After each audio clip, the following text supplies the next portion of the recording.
comme Yohan vous m'avez déjà un petit peu présenté, je vais passer rapidement là-dessus, juste pour dire que voilà, j'ai cette double activité bureau d'études et puis université. Donc, je suis à l'Université de Lausanne maintenant, je donne quelques cours à l'EPFL et puis je donne d'autres cours à l'Université de Lausanne. Et c'est un petit peu une spécificité de notre bureau. Je vous en reparlerai très très rapidement.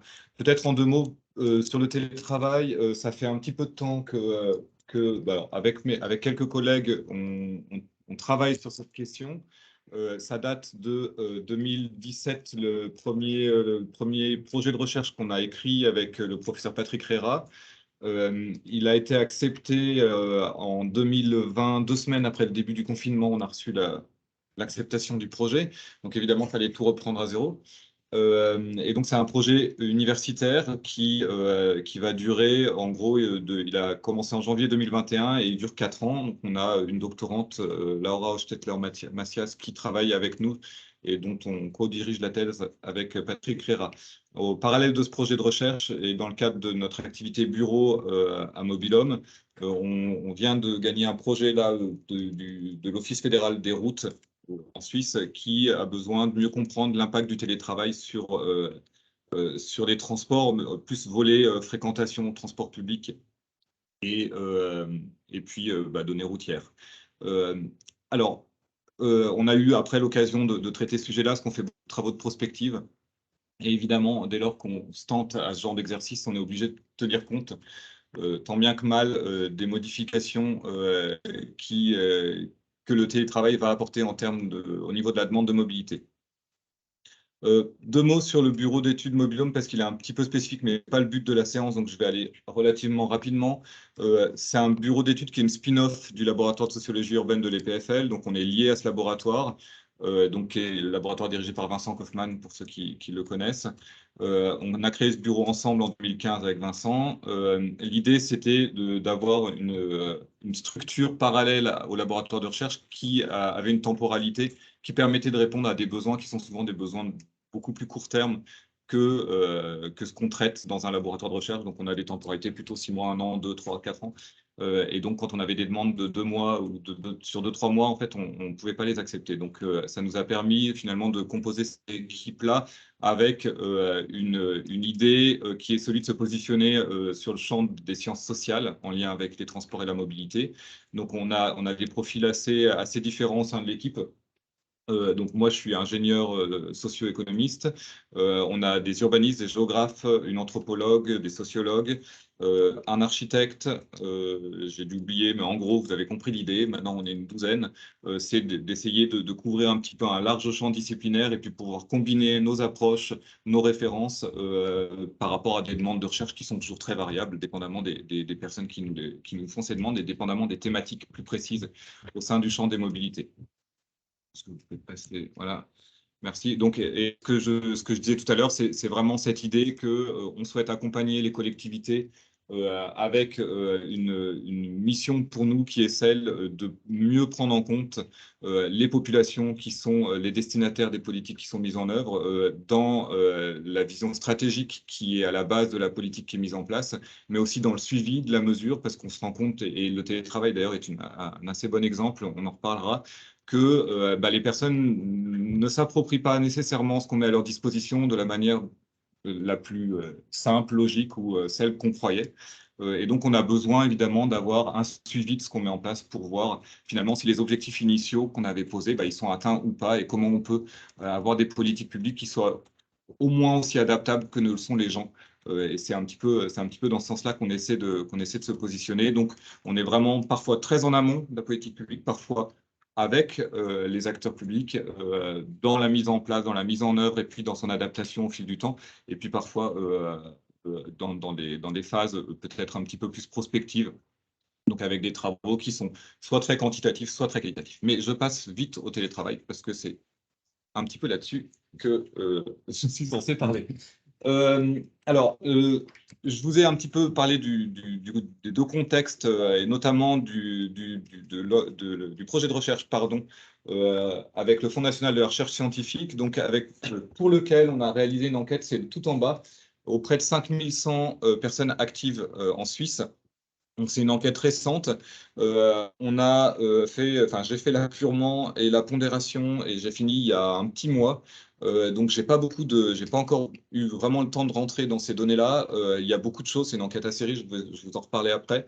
Mais je vous présenterai finalement des données qui sont un peu issues de tout ce que vous avez sous les yeux ici. Notamment la première enquête suisse sur la population active, qu'on pourrait rapprocher ce que vous avez avec l'enquête emploi, avec cette idée que ça nous dit rien sur les pratiques de mobilité des personnes qui télétravaillent, mais par contre, ça nous donne une bonne vision de l'ampleur du phénomène télétravail. Et c'est évidemment important dès lors qu'on fait de la prospective, parce qu'on a besoin de savoir comment ça évolue aussi d'année en année, quelles sont les personnes concernées, où est-ce qu'elles résident, etc. Donc c'est un outil qu'on utilise pas mal, qu'on aime bien. Le micro-recensement mobilité transport 2010-2015, il y a le 2021 qui va sortir dans quelques mois, mais on ne l'a pas encore et ça va sortir en avril 2023. Donc c'est une enquête, c'est un peu une MC2 quelque part, mais à l'échelle de la Suisse, c'est réalisé tous les 5 ans. Ou s'il y a une crise sanitaire l'année où ça tombe. Et donc, c'est une donnée qui est très riche, mais exactement comme le MC2 se base sur les déplacements réalisés la veille du jour d'enquête, avec, quand il s'agit de traiter des questions de télétravail, une grosse limite, évidemment, à ce niveau-là. Et puis, je vous parlerai rapidement de 2 autres enquêtes qu'on a menées. La première, mobilité confinement. Comme beaucoup de bureaux au moment de la crise sanitaire, on s'est dit, oh là là, il est en train de se passer un truc incroyable. On a lancé une enquête, comme beaucoup de bureaux. Et donc, on a un échantillon de presque 15 000 personnes sur 7 pays, qui nous permet quand même d'avoir une vision de ce qui s'est passé pendant cette période-là. Alors, c'est évidemment très crise centré.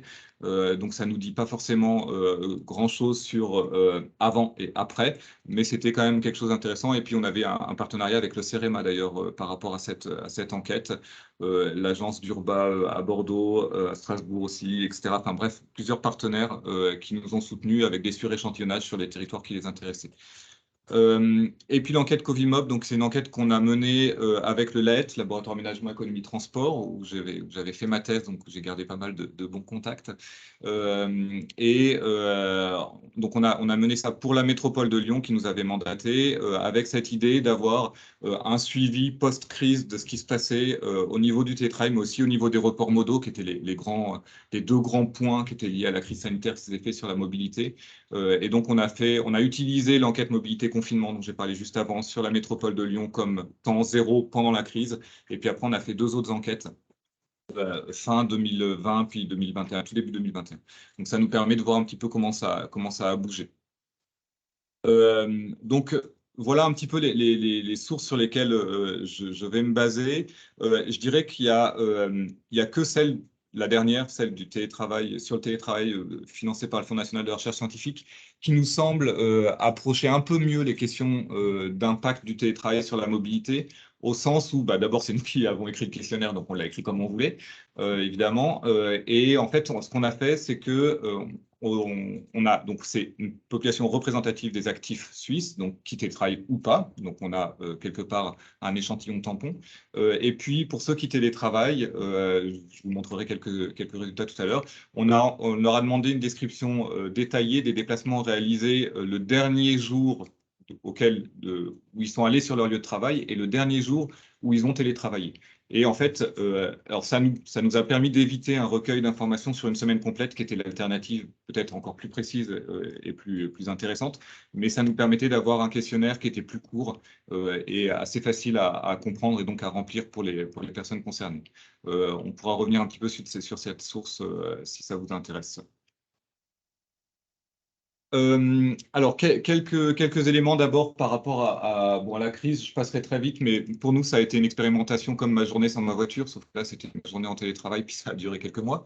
Une expérimentation pour les employés, mais aussi pour les employeurs. Et c'est intéressant parce qu'on sait qu'un des freins importants du recours au télétravail, c'est aussi la relation de confiance qui doit se mettre en place entre l'employeur et l'employé. Et donc, il y a des modalités de travail qui doivent être construites et expérimentées, testées, et puis finalement implémentées pour que ça puisse vraiment se mettre en place de manière pérenne. Ce qui est intéressant, c'est que pendant la crise sanitaire, on a eu quelque chose d'assez différent finalement en termes de modalités de recours au télétravail, avec un recours très important, donc quasi total sur le temps de travail.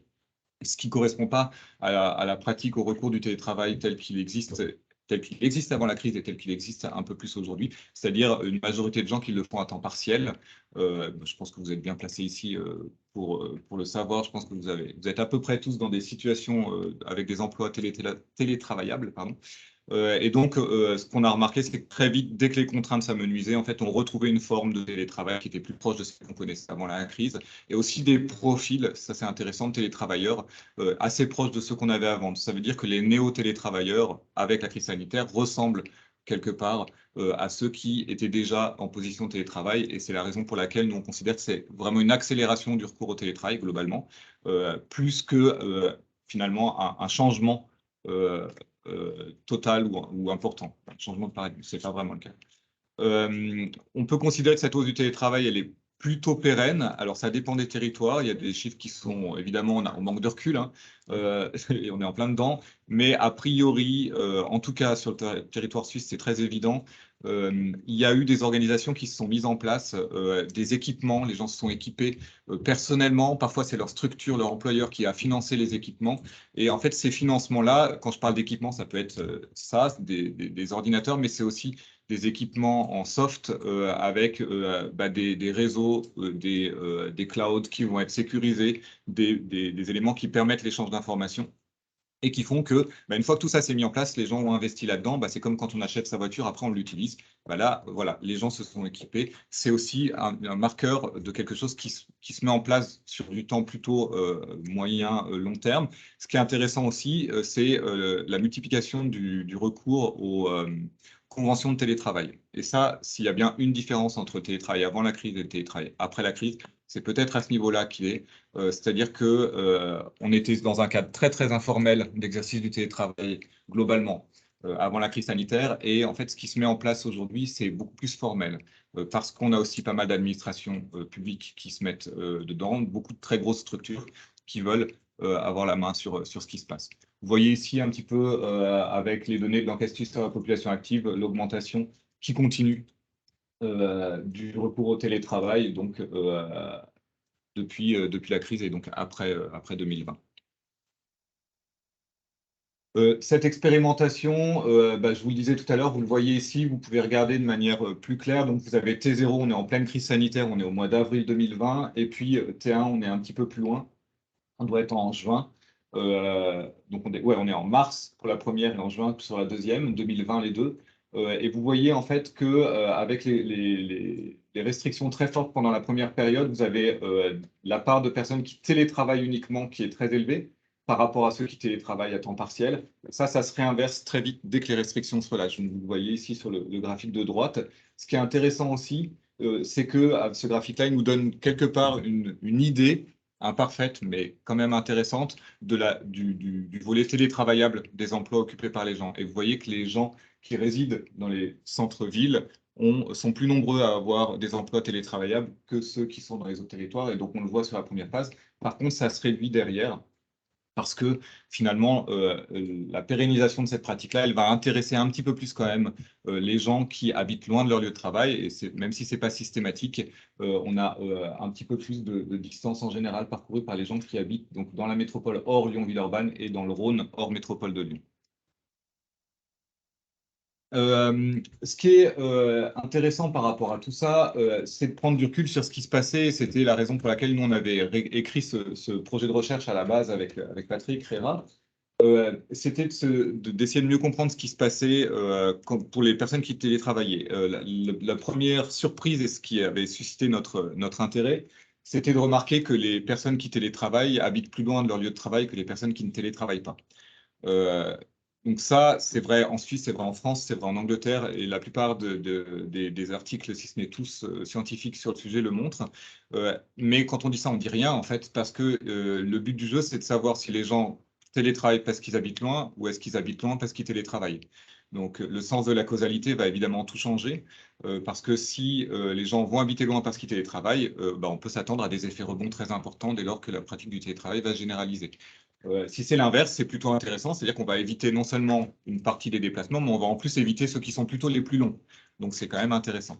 Donc bref, c'était vraiment ce qui nous a intéressé. Donc on a été voir dans le micro-recensement ce que ça a donné. Vous voyez ici une description un petit peu d'une journée, donc d'une personne qui est en télétravail au domicile. Alors, ce pas les mêmes personnes, malheureusement, parce qu'on est sur le micro-recensement, et comme je vous le disais, c'est la veille du jour d'enquête qui a été enquêté. Donc, une personne qui est en télétravail au domicile, un télétravailleur qui va sur son lieu de travail. Donc, il y a des questions juste pour situer, pour savoir si la personne a l'habitude de télétravailler. Et puis, une personne qui n'a pas l'habitude de télétravailler et qui est allée sur son lieu de travail. Donc, on voit ce que je vous disais tout à l'heure, d'abord, les distances domicile-travail plus importantes pour les gens qui télétravaillent par rapport à ceux qui ne télétravaillent pas, c'est les deux barres de droite. Mais intéressant aussi, et c'est un autre effet rebond dont on sous-estime souvent l'ampleur, c'est que les gens, les jours de télétravail, se déplacent.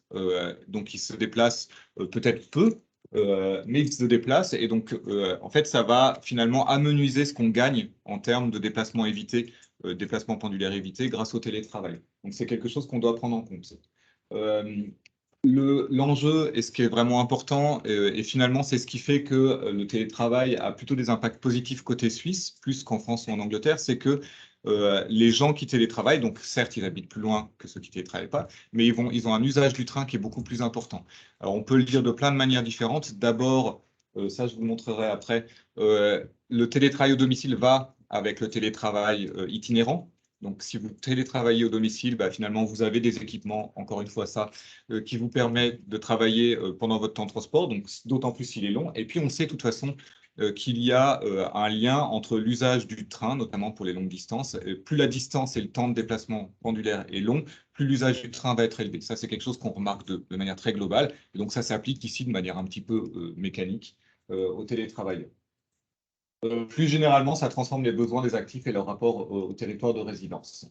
Il y a des enjeux qui sont intéressants, importants, j'en parlerai après, sur les questions de multirésidence, qui sont aussi, je dirais, un angle mort de la connaissance aujourd'hui sur ces questions-là, même s'il y a deux, trois références que je vous donnerai.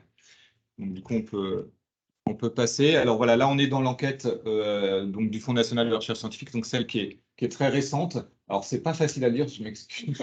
Ce que vous pouvez regarder, c'est assez simple. D'abord, c'est en vert, c'est ceux qui ne sont pas concernés.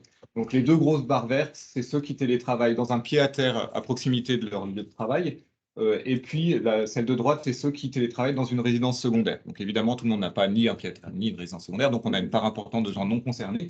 Mais ce qui est intéressant, c'est que vous voyez dans la résidence secondaire qu'on est sur des proportions qui ne sont pas inintéressantes quand même, avec quelques points de personnes, donc quelques pourcentages, qui ont une pratique du télétravail dans cette résidence secondaire. Vous regarderez ensuite la barre de gauche, donc finalement c'est celle qui est le moins correspondante au télétravail, c'est sur le lieu de travail fixe, donc 3 jours ou plus par semaine, c'est en bleu, et 1 à 2 jours par semaine, c'est en orange. Et puis après, le domicile principal, c'est donc télétravail à la maison, où on voit ici une part très importante. On est en Suisse, le télétravail est plus développé qu'en France, mais voilà, on a des proportions qui sont intéressantes à regarder ici. Et puis, vous voyez que le télétravail peut se faire aussi dans un domicile autre, chez les parents, chez la conjointe ou le conjoint, dans un espace de coworking, dans un autre lieu encore. Et puis après, il y a les deux derniers qu'on peut considérer comme étant le télétravail itinérant, dans les transports en commun et dans un hôtel, café, restaurant. Donc dans des lieux, finalement, dans des lieux où on va passer on a lorsqu'on doit faire des voyages, notamment dans le cadre du travail. Donc, ce que je voulais vous montrer à travers ce graphique, là, au-delà des chiffres, c'est plutôt le fait que on gagne à mieux comprendre, enfin, on comprend mieux le recours au télétravail et les pratiques qui sont associées, notamment les pratiques de mobilité, en n'oubliant pas que le télétravail, c'est pas seulement au domicile. Donc là, évidemment, on est peut-être allé dans un détail un peu élevé, peut-être un peu trop élevé, si vous pouvez le considérer comme ça, mais ça permet en tout cas d'avoir une vision un petit peu plus complète de ces différents lieux. Ce qui est intéressant aussi, c'est, et là, bon voilà, on retombe sur des enjeux qui sont des enjeux justement de régulation des trafics et puis de régulation des fréquentations des transports publics, c'est qu'il y a une variété au fil des jours de la semaine.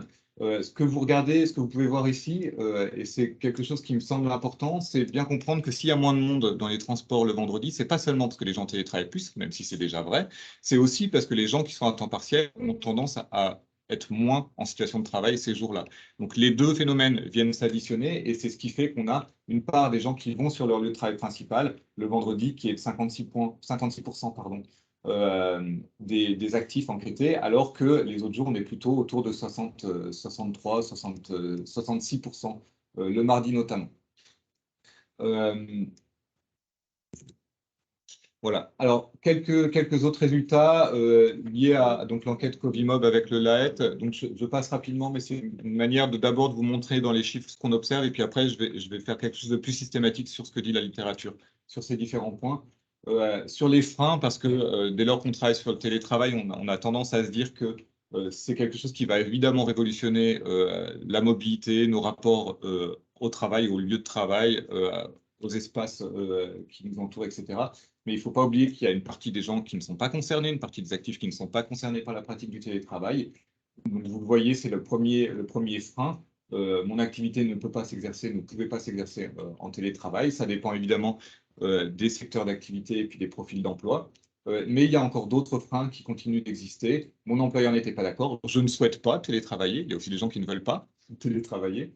Ou mon domicile n'est pas adapté au télétravail. Et là aussi, on a quelque chose d'important. Je fais une parenthèse par rapport aux dynamiques de relocalisation. Il y a évidemment la relocalisation qui peut être liée à l'idée que, comme je télétravaille, je vais aller habiter plus loin, j'ai plus besoin de faire mon déplacement que 2 à 3 fois dans la semaine plutôt que 5.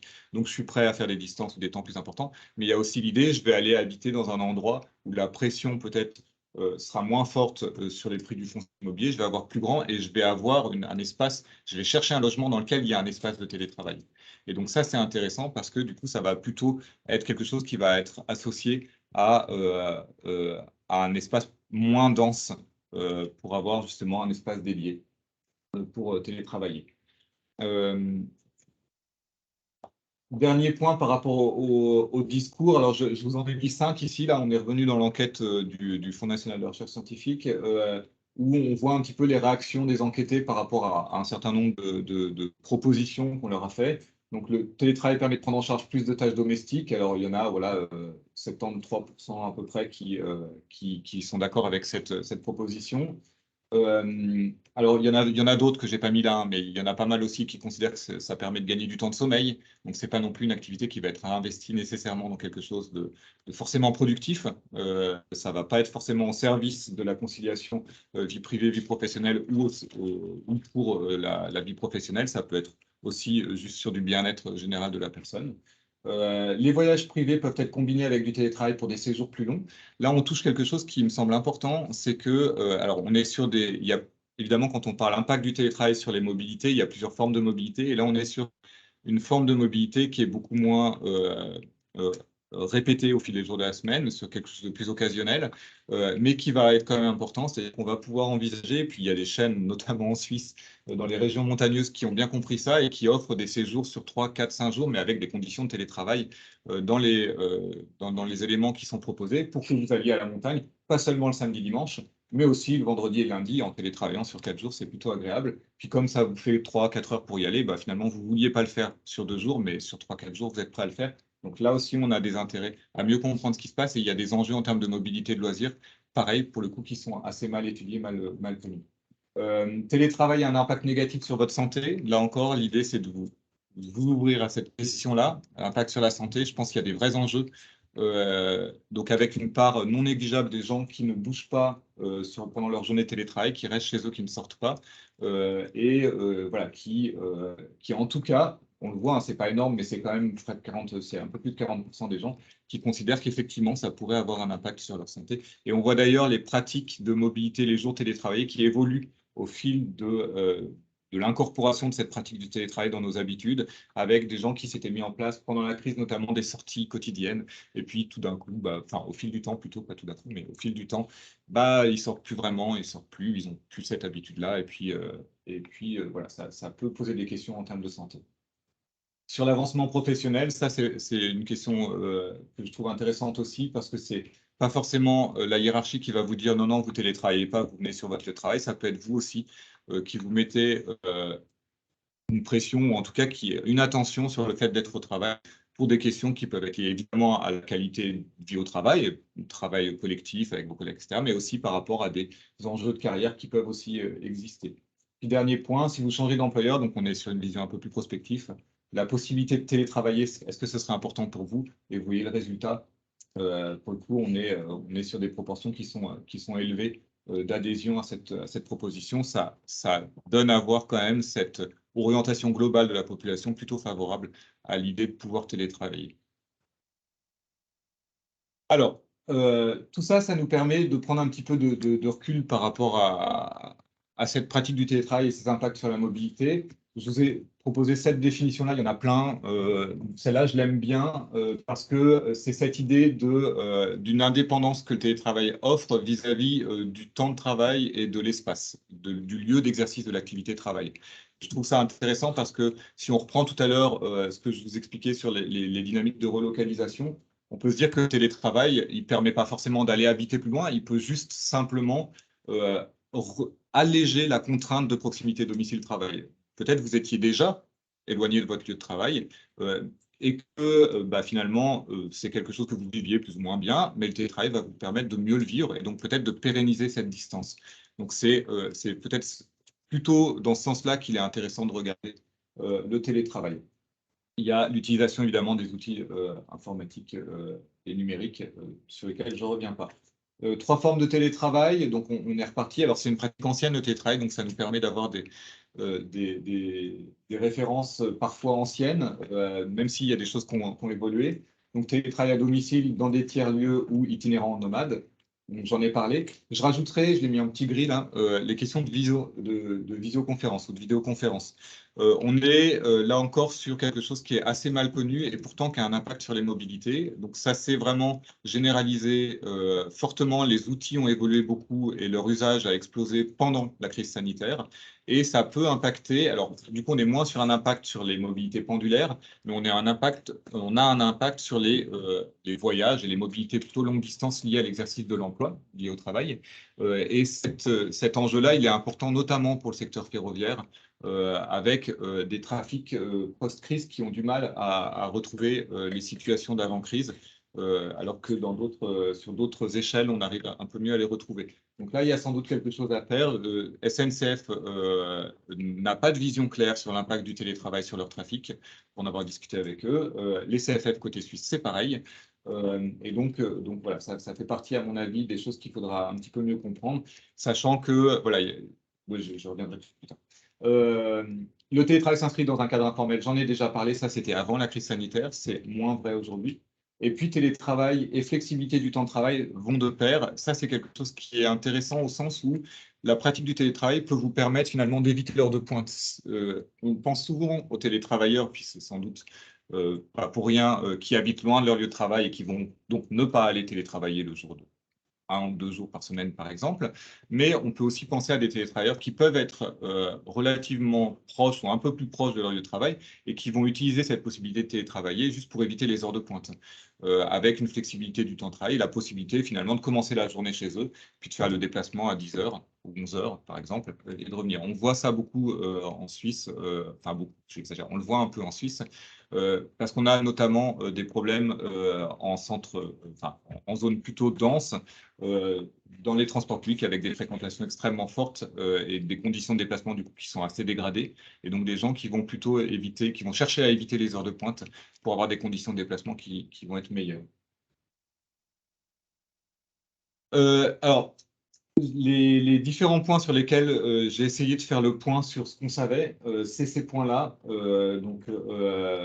Évidemment, vous pourrez partager entre vous après ce support. Donc, ce que vous allez avoir dans les slides d'après, c'est le potentiel de réduction des déplacements pendulaires et le lissage horaire. Ensuite, les nouveaux besoins de mobilité, les jours télétravaillés, on en a parlé. Le risque d'allongement des distances domicile-travail avec les dynamiques de relocalisation notamment. L'évolution des pratiques modales. Donc voilà, est-ce qu'il y a une évolution des pratiques modales? Je vous donnerai un exemple. On a fait de l'accompagnement individualisé sur le canton de Genève. Et en fait, il y a une des personnes qu'on enquêtait qui nous expliquait que depuis la crise sanitaire, elle venait à son travail en voiture, alors qu'avant, elle y allait en train et en transport public. Alors on lui dit, ah bon, mais pourquoi? Elle disait, bah, finalement, 3 jours par semaine, le stationnement, ça va, j'arrive à supporter au niveau financier. 5 jours, c'était trop, mais 3 jours, c'est bien. Voilà. Typiquement, ici, on est sur un impact indirect du télétravail, mais qui quand même va jouer sur la pratique modale de la personne. Donc, c'est quelque chose qui mérite sans doute d'être regardé. Les effets indirects du télétravail sur les mobilités de loisirs. Alors, je vous en parlerai quand on arrivera à cette slide-là. C'est aussi des effets qui sont évidemment indirects, mais qui peuvent être intéressants de regarder. Et puis, les outils de visioconférence. Donc, bon, là-dessus, bon, vous retrouvez le potentiel de réduction des déplacements pendulaires. Ce qui est assez intéressant, c'est que tous les travaux qui ont été menés sur ces questions ne donnent pas forcément les résultats équivalents. En tout cas, on note que donc en Finlande, pardon, le télétravail réduit la distance totale pour les deux auteurs. Au Canada, donc, ils estiment que ça réduit les distances aussi. Giovanni, c'est en Suisse, et donc il parle d'une réduction de la pollution. Et puis à Chicago, il parle d'un potentiel de réduire les émissions de gaz à effet de serre avec des volumes qui sont évalués autour de 1%.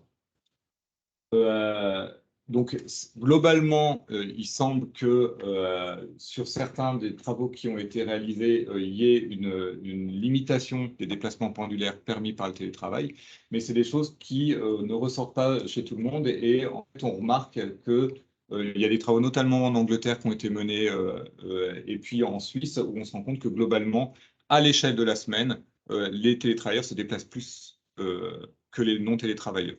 Donc ça, c'est quelque chose qui est important, c'est de savoir à quel moment, finalement, les surplus de distance par les distances domicile-travail élevées et qui sont réalisés les jours de travail sont compensés ou pas par ce qu'on gagne grâce au télétravail. Et donc ça, c'est quelque chose d'important et qui va être d'autant plus un enjeu par rapport à l'usage des modes pour les déplacements pendulaires. Si vous utilisez beaucoup la voiture, bah, il va y avoir un enjeu justement à pouvoir avoir un bras de levier, en tout cas de pouvoir réguler ce surplus de distance. Au niveau des réductions de trafic aux heures de pointe, donc alors il y a une double réduction. Réduction aux heures de pointe, c'est parce que les gens parfois se déplacent pas et s'ils restent chez eux, bah, ils se déplacent pas pendant l'heure de pointe. Et puis comme je vous le disais tout à l'heure, ça peut être des gens qui vont éviter l'heure de pointe, mais qui vont quand même faire le déplacement. Donc là-dessus, on a quelques chiffres aussi. Donc, en tout cas, les télétravailleurs sont plus susceptibles d'éviter les heures de pointe lorsqu'ils font la navette. On est ici sur ce lien entre flexibilité du temps de travail et puis recours au télétravail dont je vous parlais aussi tout à l'heure. Et puis, peut-être un point intéressant aussi sur l'heure de pointe du soir qui serait un peu plus concernée par cet évitement par les personnes qui peuvent que l'heure de pointe du matin. Donc, avec un retour qui sera peut-être vers 14 heures, mais le départ qui se sera fait à l'heure de pointe du matin.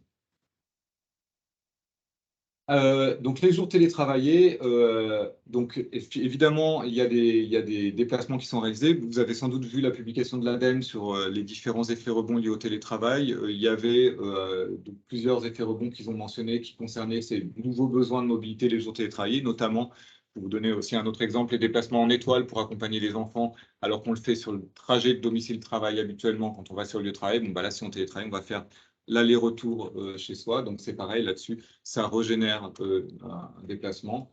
Donc les volumes sont très variables selon les territoires, mais vous voyez un petit peu ici quelques ordres de grandeur sur lesquels je passe.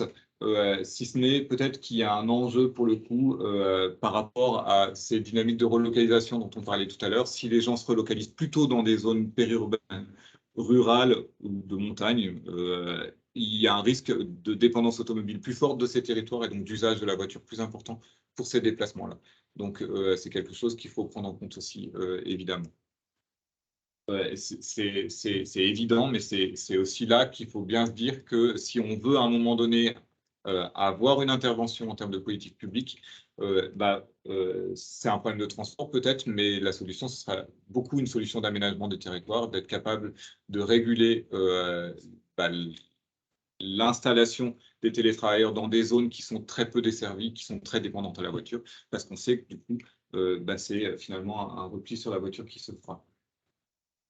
Si on continue du coup sur les dynamiques de relocalisation, donc il y a eu pas mal de travaux qui le montrent, notamment celles sur les distances domicile-travail plus importantes des télétravailleurs. Donc le télétravail peut être vu comme une incitation à choisir un domicile éloigné, à ne pas déménager si on est éloigné de son travail, ou à accepter ou conserver un emploi éloigné du domicile. Donc évidemment, ça va dans tous ces sens-là.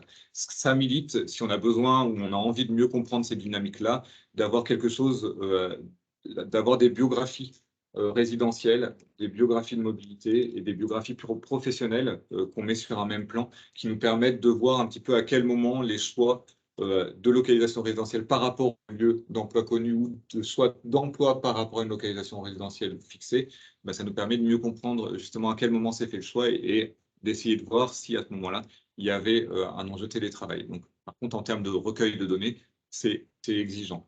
Mais en tout cas, c'est quelque chose d'intéressant. Nous, on va le faire dans le cadre de notre recherche PNS, mais sous format qualitatif, avec des entretiens récits de vie qui vont être menés par la doctorante Laura, pour justement essayer de recomposer tout ça et d'être capable d'avoir cette vision biographique. Donc la crise sanitaire, les effets de la crise sanitaire, c'est super difficile par rapport à ces questions-là, parce qu'on manque vraiment de recul, parce que c'est des choses qui se font sur évidemment du moyen ou du long terme, les mobilités résidentielles. Ce qui est intéressant, là, on a vu les dynamiques résidentielles, foncières, les prix, etc. Il y a eu des publications là-dessus. Il faut faire attention avec ces publications au sens où on ne sait pas si cette dynamique elle est portée par de la résidence secondaire ou par de la résidence principale avec un déménagement lié. C'est pour ça que c'est intéressant de coupler ce type d'approche avec notamment les effectifs scolaires, qui peuvent être aussi une donnée intéressante pour voir s'il y a une vraie dynamique dans les espaces périurbains ou ruraux par rapport aux espaces urbains. Donc il y a aussi Anonan qui suggère que la crise aurait permis d'augmenter le nombre de nomades numériques, donc des personnes, j'aime bien la définition, c'est pour ça que j'ai mis, qui travaillent en voyageant et voyagent en travaillant. Et puis, dernier élément, l'augmentation des pratiques de télétravail qui pourrait conduire à une recherche d'appartements ou de maisons plus grands. J'en ai parlé tout à l'heure. L'évolution des pratiques modales, donc avec des fréquences de trajet domicile-travail qui sont plus faibles, mais des distances plus importantes. Et donc ça va évidemment être à un moment donné l'occasion d'un recul sur les pratiques et les choix qui ont été posés à un moment donné, sur les équipements qui nous permettent de faire ces déplacements-là, et donc sur les pratiques modales qu'on peut observer derrière, avec une évolution de la structure des coûts de mobilité qui évolue avec le recours au télétravail. Je vous ai donné l'exemple tout à l'heure du stationnement, mais ça vaut pour évidemment pas uniquement le stationnement, mais aussi l'abonnement de transport public, avec un vrai enjeu justement de savoir comment on traite cette question-là des télétravailleurs abonnés en transport public. Donc avec, pour Tissandier et Marianne Rousset, l'observation que le télétravail fait baisser la part modale de la voiture et des transports publics au profit de la marche. Mais on est ici sur les déplacements qui ne sont pas uniquement pendulaires, et donc évidemment les jours télétravaillés, on a des déplacements locaux plus importants, et donc on se retrouve avec ce type de résultats. Et puis Elder qui montre que les télétravailleurs utilisent moins le vélo et plus ça marche. Mais ça, c'est des choses qui sont évidemment à mettre à jour et qui nécessitent un peu de recul pour le coup. Alors, finalement, la dynamique de principe théorique qu'on peut appliquer aux dynamiques de relocalisation liées au télétravail, c'est celui de Zahavi. Sauf qu'au lieu de faire Zahavi sur une journée, on le fait sur la semaine, c'est-à-dire l'idée qu'il y a une grosse inertie à l'évolution des budgets temps de transport des personnes, donc ça évolue assez peu en moyenne. Appliqué à l'échelle de la journée, ça nous dit qu'en gros, depuis des décennies, on se déplace plus vite, mais en fait, on a réinvesti en distance supplémentaire les gains de temps permis par la vitesse. À l'échelle de la semaine et appliqué au télétravail, c'est l'idée de se dire ce qu'on gagne grâce au télétravail, on le réinvestit en distance supplémentaire en allant habiter plus loin, en acceptant des emplois plus éloignés. Donc ça, c'est le Zahavi, on va dire, hebdomadaire appliqué au télétravail. On peut généraliser aussi ce principe-là en se disant, avec le principe des mobilités compensatoires et puis l'effet barbecue, comme l'appellent certains, qui suggère que les personnes qui résident dans les zones plutôt denses vont avoir des mobilités de loisirs de week-end et de vacances qui vont être plus distants que ceux qui habitent dans les zones périurbaines ou rurales parce qu'ils vont faire des barbecues. Ça, c'est l'explication rapide. Mais en tout cas, c'est cette idée qu'il y a une compensation potentielle des gains de sobriété des mobilités sur la semaine et donc une compensation qui peut se faire sur les week-ends ou les vacances.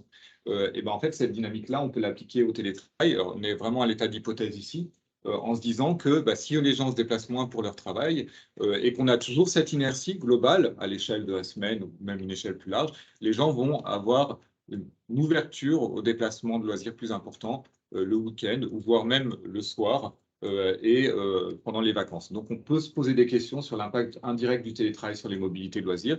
L'autre élément, c'est celui que je vous mentionnais tout à l'heure, avec des couplages donc des mobilités longue distance multimotifs qui sont en augmentation. Donc ça, c'est des travaux, donc notamment les compagnies aériennes en font beaucoup. Et en fait, ils voient très bien que les mobilités, les motifs multimotifs sont en augmentation par rapport à l'ensemble des motifs. Donc des gens qui vont faire de la longue distance, mais pour plusieurs raisons en même temps. Voilà, on est ici sur quelque chose qui va pouvoir justifier des déplacements qu'on n'aurait peut-être pas fait juste pour du loisir, mais qui, couplé avec du travail télétravaillé, peut se faire.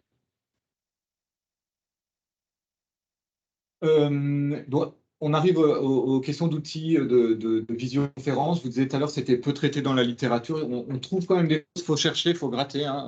Alors, j'ai sans doute encore des choses qui m'ont échappé, hein, évidemment, mais ce qu'on sort, c'est déjà l'idée qu'il y a une substitution possible des trajets en avion par des conférences en ligne, une part qui est non négligeable, en tout cas pour Dan Stadley.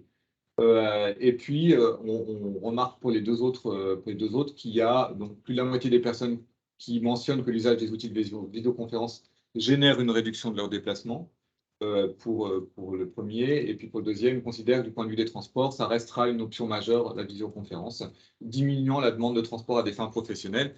Il y a quand même une question qui reste ouverte, qui est celle, et elle est difficile à évaluer, notamment avec des données quantitatives, c'est dans quelle mesure l'usage des outils de visioconférence va permettre de développer et d'entretenir des relations à distance qui vont susciter des développements qui ne seraient pas faits sans l'outil de visioconférence.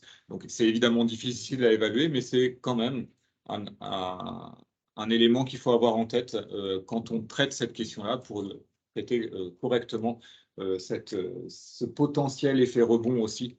Vous pouvez m'expliquer, je n'ai pas bien compris ce que vous voulez dire. Le fait que, en fait, l'usage des outils de visioconférence, alors dans Ouais. la recherche, c'est vrai, mais pas que dans la recherche, dans plein de boulot, ça va permettre, l'usage de ces outils de visioconférence, ça va permettre d'entretenir, de développer des relations à distance, des relations distantes, et de les entretenir, qui vont susciter des déplacements qui ne se seraient peut-être pas faits sans l'outil de visioconférence, avec des difficultés plus grandes à entretenir, à dynamiser des relations de travail pérennes.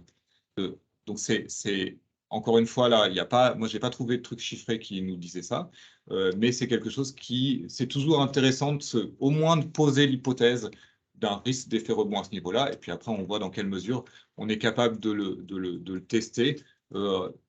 Par exemple, avec quelques questions dans une enquête quanti, ou quand on est sur du quali avec les gens qui sont des grands utilisateurs de ce type d'outils, de voir avec eux dans quelle mesure, avec qui ils conversent, est-ce que c'est des relations qu'ils avaient avant de pouvoir utiliser ces outils-là, etc., de rentrer un petit peu dans la finesse de ces analyses-là. Donc, si on prend un petit peu de recul par rapport à tout ça, ce qu'on peut se dire, c'est que les pendularités, elles évoluent, elles sont moins fréquentes mais plus longues, et qu'il y a des mobilités locales qui croissent. Donc, ça veut dire que c'est déjà les deux éléments principaux qu'il va falloir essayer de comprendre. Ensuite, il y a des opportunités qui sont à saisir pour peut-être ETT ou étaler les heures de pointe. Donc, ETT avec l'idée que c'est les gens qui ne se déplacent pas qui font que les heures de pointe sont moins marquées. Et puis étaler, c'est l'idée qu'ils vont se déplacer plutôt à d'autres heures qu'aux heures de pointe. Ce qui est intéressant, c'est que 1 ou 2% de personnes qui se déplacent en moins, c'est en termes de temps de parcours, des gains qui sont plus importants parce que voilà, vous savez que ce n'est pas linéaire. Et donc, on peut gagner finalement en termes de temps de parcours et puis d'irrégularité des temps de parcours, on peut gagner pas mal avec 1, 2, 3 points de trafic en moins. Avec des mobilités de loisirs qui évoluent dans leur forme. On a fait une recherche pour les CFF là-dessus, sur les mobilités de loisirs et la manière dont ça a évolué. C'est des choses qui sont intéressantes, mais je n'ai pas le droit de vous montrer les chiffres, ils ne veulent pas. Les dynamiques géographiques nouvelles à étudier, évidemment, donc une attractivité résidentielle croissante des petites et moyennes agglomérations. Ça invite à repenser la stratégie de l'offre transport public et l'articulation offre urbain, interurbain. Et des mobilités multimotifs de longue distance qui augmentent en proportion, on en a parlé. Et puis des adaptations tarifaires qui sont sans doute nécessaires, ou en tout cas une réflexion sur les produits tarifaires qu'on met à disposition pour essayer de comprendre dans quelle mesure ces produits-là sont adaptés ou pas à cette nouvelle donne, qui n'est pas si nouvelle, comme on disait tout à l'heure, mais qui, en tout cas, est suffisamment développée aujourd'hui pour qu'on se pose un peu plus la question de savoir si ça génère un frein. Donc, évidemment, ça parle des abonnements adaptés aux pratiques de télétravail. Donc, il y a eu des expérimentations, il y en a pas mal en cours encore, pour voir un petit peu la manière dont c'est utilisé, par qui, quelles sont les personnes qui n'utilisent pas, etc. Des offres ciblées loisirs. C'est évidemment quelque chose d'important. Nous, on travaille avec les transports lausannois, les TL, sur des offres type loisirs, donc des abonnements week-end, par exemple, pour que les gens qui se déplacent pour leur loisir aient un usage des TP. Et puis des formes d'intégration tarifaire servicielle, bon, sur le MAS, etc., qui peuvent être intéressants parce qu'on est quelque part avec le télétravail dans une dynamique qui ne concerne pas uniquement le télétravail, évidemment, mais dans une dynamique qui va dans le sens d'une complexification de la demande, aussi bien au niveau des horaires que des espaces, des territoires qui sont traversés. Donc cette dynamique de complexification, elle impose, dès lors qu'on a une ambition de réduction de l'usage de la voiture, d'avoir des alternatives qui s'articulent les unes avec les autres correctement pour que ça soit performant suffisamment pour que les gens soient un peu attirés vers ces alternatives, parce que tant qu'on n'arrive pas à proposer une performance forte de ces alternatives, évidemment, la voiture reste très forte. Je crois qu'il y a encore une slide. Donc avec l'idée aussi, et ça c'est un point important, donc on travaille avec l'Office fédéral de la statistique et puis l'Office fédéral de l'aménagement des territoires en Suisse par rapport au micro-recensement et la manière dont on pourrait imaginer au moins un recueil partiel au-delà de, bon, on pourrait dire l'enquête cœur, pour reprendre les termes des EMC2, du micro-recensement, en tout cas une enquête qui porte, une part de l'enquête qui porte sur une partie de l'échantillon, qui nous permettrait d'avoir un meilleur recueil de la diversité de pratiques de mobilité des populations. Par exemple, une des choses que je trouve très frustrantes, c'est que on a un tiers de l'échantillon qui est questionné sur le travail, donc les mobilités liées au travail, l'usage du télétravail, etc. Et puis on a un autre tiers sur les mobilités de loisirs. Donc c'est pas le même tiers, donc on ne peut pas travailler sur l'impact du télétravail sur les mobilités de loisirs, alors que pour le coup, ce serait vraiment une base de données qui serait chouette pour le faire. Donc ça nécessite sans doute peut-être à l'image des Anglais hein, qui ont leur équivalent de nos pseudo MC2, micro-recensement, etc. Eux aussi avec un recueil qui se fait sur une semaine complète. Voilà, là on a quand même un outil qui est vraiment intéressant à regarder. Et je pense qu'il faudrait réfléchir à une manière de faire évoluer tous ces outils-là. Ça appelle aussi, et on se casse les dents beaucoup là-dessus dans nos travaux, sur une refonte des travaux de prospective, avec une précision des impacts du télétravail sur voilà, les mobilités de loisirs, les voyages professionnels, les passages de frontières, même si c'est peut-être moins un sujet, quoi que si, en région PACA, à l'est de la région PACA, ça doit être un sujet quand même. Donc ça, c'est des points qui nous semblent importants. J'irais même jusqu'à pousser le bouchon encore un coup plus loin en disant que ça appelle peut-être à une réflexion sur les modèles multi-agents qu'on utilise dans nos territoires, qui prennent pas tous bien en compte, pour dire ça comme ça, le télétravail. Il y a sans doute une réflexion à mener. Donc là, nous, on travaille avec CITEC, qui a un bureau sur le modèle multimodal transfrontalier, donc dans le Grand Genève, pour voir dans quelle mesure il faut qu'on fasse évoluer ce modèle-là pour mieux prendre en compte un certain nombre de modifications de ce type-là, et puis fournir une vision de moyen terme qui soit un peu plus performante qu'au-delà de 5-10 ans, pour lesquels les modèles fonctionnent quand même globalement très bien. Les outils descriptifs doivent être associés à des outils. Alors ça, c'est ce qu'on aime bien dire. Après, on se confronte souvent à des enjeux de budget, des gens qui nous datent, et donc ça coûte cher de faire du focus group ou des entretiens, donc voilà. Mais c'est souvent très riche. Et les fois où on a pu mettre en place des recueils mixtes, finalement, les mandants sont super contents parce que ça permet vraiment de donner de l'épaisseur et de la compréhension à des phénomènes ou des liens statistiques qu'on peut mettre en place avec une analyse de données stat classique.